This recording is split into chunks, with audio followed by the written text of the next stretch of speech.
Ya, Bung Esli mengharapkan Indonesia menang melawan Jepang itu emang nggak sulit ya. Tapi kalau 6-0 itu Anda terkejut tidak? Ya, kalau terkejut, terkejut ya. Tapi saya lebih terkejut melihat cara kita bermain.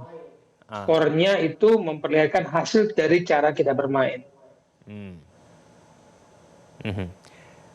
Cara bermain kita seperti apa sampai kebobolan 6 kali, Bung Esli? Ini yang saya sebenarnya aspek kejutan yang saya tunggu sebenarnya adalah bagaimana Patrick Kluivert dan timnya itu memberi kejutan kepada Jepang, bukan memberi kejutan kepada tim sendiri dengan mengubah gaya bermain formasi.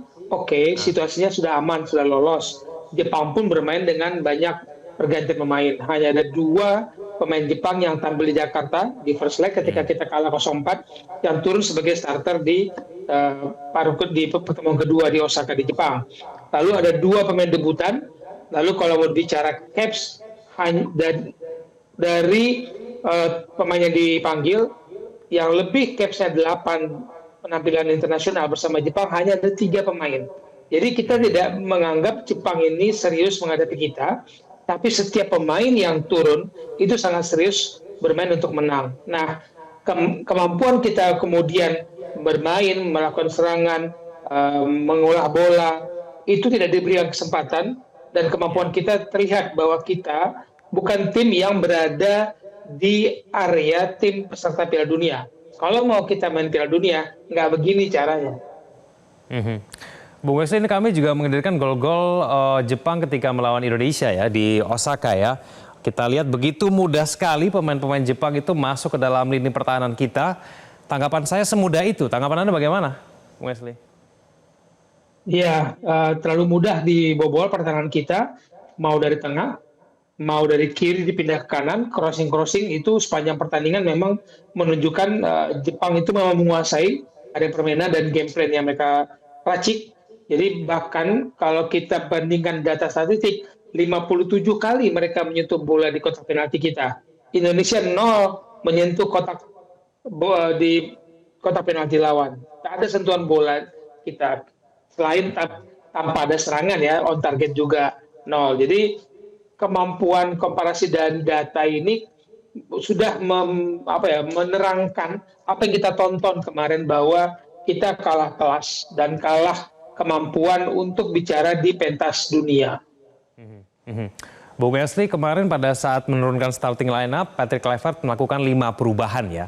Kalau misalnya kita tidak melakukan perubahan, katakanlah starting line up yang diturunkan kemarin itu sama ketika kita melawan China begitu. Kira-kira skornya akan lebih baik jauh tidak?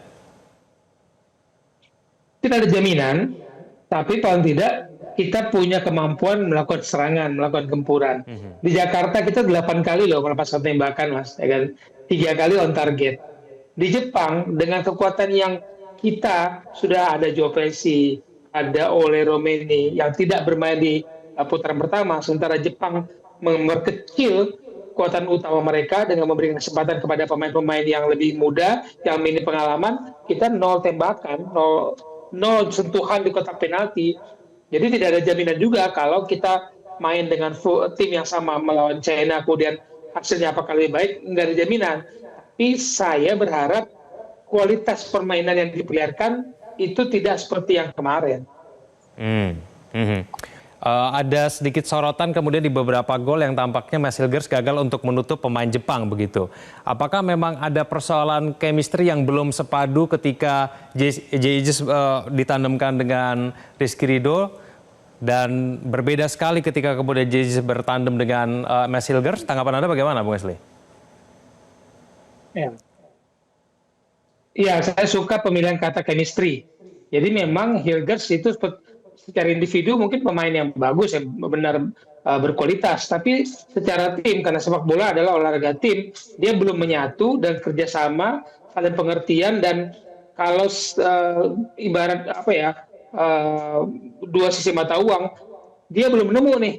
Dia maju ke depan, apakah ada tim rekannya di belakang menutupi, lalu ketika dia lepas, apakah dia mengambil di tempat yang baik, tempat yang tepat kalau dia sudah tahu rekan-rekannya ada sebagai pelapis. Dan kalau kita lihat Rizky Ridho bermain, dia memang jelas menjadi pelapis bagi JHS dan Jason Hubner, dan ini memang chemistry yang terbangun dalam pertandingan-pertandingan sebelumnya.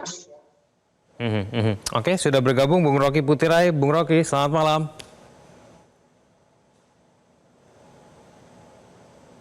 Halo Bung Rocky, selamat malam.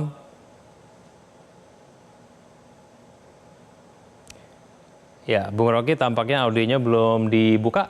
Selamat malam, Bung Rocky. Sudah. Ya, selamat malam. Oke, baik. Suaranya baru masuk. Bung Rocky, 6-0. Skor yang wajar untuk Indonesia? Ya, kalau untuk orang normal sih mungkin bilang nggak wajar ya. Tapi kalau kita lihat, saya dengar dari tadi banyak orang, kemarin juga banyak orang yang komen ini itu. Tapi kalau buat saya memang ya yang namanya itu membentuk tim yang bagus itu butuh waktu. Ya, sekarang kita lagi dalam proses membentuk tim, dan kalau 6-0 itu saya pikir wajar karena tim ini juga terbentuk juga baru 5-6 tahun terakhir. Tapi Jepang sudah bentuk dari 20-30 tahun yang sebelumnya, mereka sudah bentuk. Sebelum kita jadi tim yang sekarang ini juga, Jepang sudah terbang tinggi. Jadi kalau kita mau ekspektasi untuk dapat lebih dari Jepang sih, saya pikir masih butuh waktu. Tapi dengan keberhasilan adik-adik sudah sampai di babak keempat, yang harus kita support terus gitu. Jadi bukan masalah kalah 6-0 yang harus dicerca. Bukan kalah banyak yang harus dicari kesalahannya. Kalau masalah tadi banyak orang bilang chemistry atau pemain, banyak sekali orang berkomentar. Tapi kalau buat saya, apa yang adik-adik sudah bikin sudah yang terbaik. Memang kita kalah kelas. Itu kuncinya. Kita dari cara bermain, pemahaman bermain, mentality, fisik segala macam, kita sudah kalah. Jadi saya kasih satu contoh, sebelum kita lawan Arab Saudi yang kita menang di Jakarta, pertandingan sebelumnya itu kita kalah lawan Jepang. Saya nonton, ya. Dan kalau saya lihat itu memang pemain tegang, sudah nervous, sudah takut. Tapi pada saat pertandingan berikutnya, lawan berikutnya, dengan pemain bisa leluasa bermain dengan enak, energi. Artinya kalau saya lihat itu bukan masalah taktikal lagi, tapi memang yang harus dipikir, yang naturalisasi saja masih mental masih kalah untuk ketemu dengan pemain Jepang. Itu yang harus dipikir, bukan masalah lagi chemistry, tapi memang belum siap. Kita kasarnya Indonesia belum siap untuk lawan tim Jepang. Itu aja. Jelajahi cara baru mendapatkan informasi. Download Metro TV Extend sekarang.